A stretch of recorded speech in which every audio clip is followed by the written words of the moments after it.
4 महीने पहले रची गई थी महिला की हत्या की साजिश। रिश्ते का भांजा ही हत्या करने के लिए हो गया था तैयार। हत्या के लिए गाजियाबाद से खरीदा गया था मोबाइल। अस्सलाम वालेकुम, नमस्कार, आदाब, सत श्री अकाल।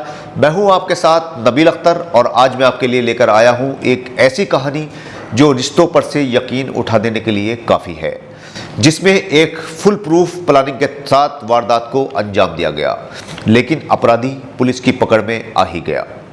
तारीख थी 21 जुलाई 2024, वक्त सुबह 9 बजे। प्रियंका अपने बेटे विनय के साथ अपने छोटे बेटे से मिलने के लिए मुजफ्फरनगर जा रही थी। बेटा विनय बाइक चला रहा था और प्रियंका उसके पीछे बैठी थी। प्रियंका उत्तर प्रदेश के ज़िला मुजफ्फरनगर में गांव टिटौड़ा की रहने वाली थी। उसका एक बेटा पुरकाजी में गुरुकुल में पढ़ता है। प्रियंका उसी से मिलने के लिए अपने दूसरे बेटे के साथ घर से चली थी। जब प्रियंका और विनय गांव दुल्हेड़ा के पास पहुंचे, तभी दो लड़कों ने उनकी बाइक को ओवरटेक किया और अपनी बाइक उनकी बाइक के सामने लगा दी।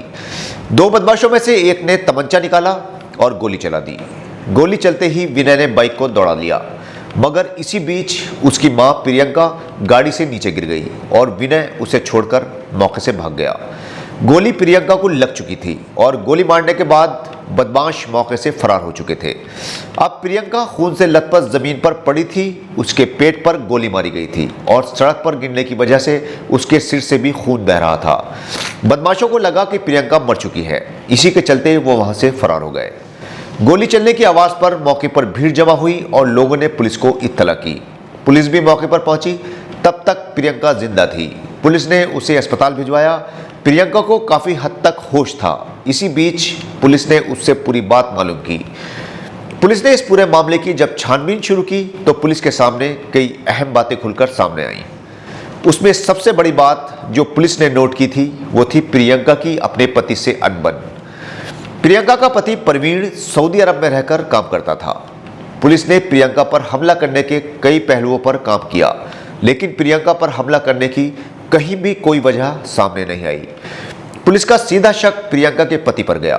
पुलिस ने उसकी सीडीआर निकलवाई तो सामने आया कि वो पिछले 7 दिनों से लगातार संदिग्ध नंबरों पर बातें कर रहा था और जिन नंबरों से वो बातें कर रहा था उनकी लोकेशन उसी जगह की मिली जहां पर प्रियंका पर हमला हुआ था। बस फिर क्या था, पुलिस को लीड मिल चुकी थी। पुलिस ने इस बिंदु को पकड़ लिया और सबूत जुटाने शुरू कर दिए। पुलिस ने इन दोनों नंबरों को ट्रेस किया और इनको ट्रेस करती हुई राहुल और निशांत तक जा पहुंची। राहुल प्रियंका का रिश्ते का भांजा लगता है। इन दोनों से पुलिस ने पूछताछ की तो साजिशों के पन्ने खुलते चले गए। दोनों ने पुलिस को बताया कि प्रियंका का पति प्रवीण उस पर शक करता था। प्रवीण का कहना था कि प्रियंका का चाल चलन अच्छा नहीं है। इन दोनों का अक्सर फोन पर झगड़ा भी होता था। मार्च 2024 में प्रवीण सऊदी अरब से मेरठ अपने परिवार में आया था। तभी से वो प्रियंका पर शक करने लगा था और तभी उसने प्रियंका का मर्डर करने का प्लान बनाया। प्रवीण ने प्लानिंग की थी कि जब वो सऊदी अरब वापस चला जाएगा तब प्रियंका का मर्डर करवाएगा ताकि किसी को उस पर शक न हो। उसका प्लान था कि इस हत्या को लूट में तब्दील करवाकर वो पुलिस को गुमराह कर लेगा और किसी को उस पर शक नहीं हो पाएगा। प्रवीण ने इस काम के लिए रिश्ते के भांजे को तैयार किया क्योंकि वो प्रवीण का काफ़ी करीबी था और उससे अक्सर पैसा भी लेता रहता था। प्रवीण ने इसी का फ़ायदा उठाया और राहुल को इस काम के लिए तैयार कर लिया। राहुल ने इस प्लान में अपने साथ फैक्ट्री में काम करने वाले अपने दोस्त निशांत त्यागी को भी शामिल किया। इन दोनों ने मिलकर 20,000 रुपयों में प्रियंका को मारने की सुपारी ले ली। इन दोनों ने मर्डर में इस्तेमाल करने के लिए 10,000 रुपयों की पुरानी बाइक खरीदी और 315 बोर के 2 तमंचे भी लिए। इन्होंने मोबाइल फ़ोन और सिम भी खरीदा जो इन्होंने गाजियाबाद से खरीदा था। इन्होंने जो सिम खरीदा था उसी पर निशांत सऊदी अरब में बैठे प्रवीण से लगातार बात कर रहा था। 14 जुलाई को राहुल और निशांत ने मिलकर ईशापुरम में प्रियंका के घर के पास रेकी भी की और 21 जुलाई का दिन इस काम के लिए फाइनल कर दिया गया। हादसे वाले दिन प्रवीण ने प्रियंका की सारी लोकेशन निशांत को इसी नंबर पर दी। उसने ही निशांत को बताया कि आज प्रियंका अपने बेटे के साथ मुजफ्फरनगर जा रही है। पकड़े गए राहुल और निशांत की कोई भी क्रिमिनल हिस्ट्री नहीं है। राहुल बंशीपुरा दौराला का रहने वाला है और निशांत त्यागी शिकारपुर बुलंदशहर में रहता है।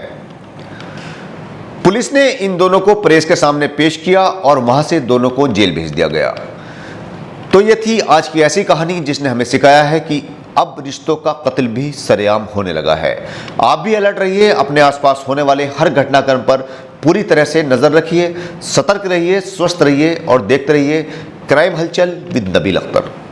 जय हिंद।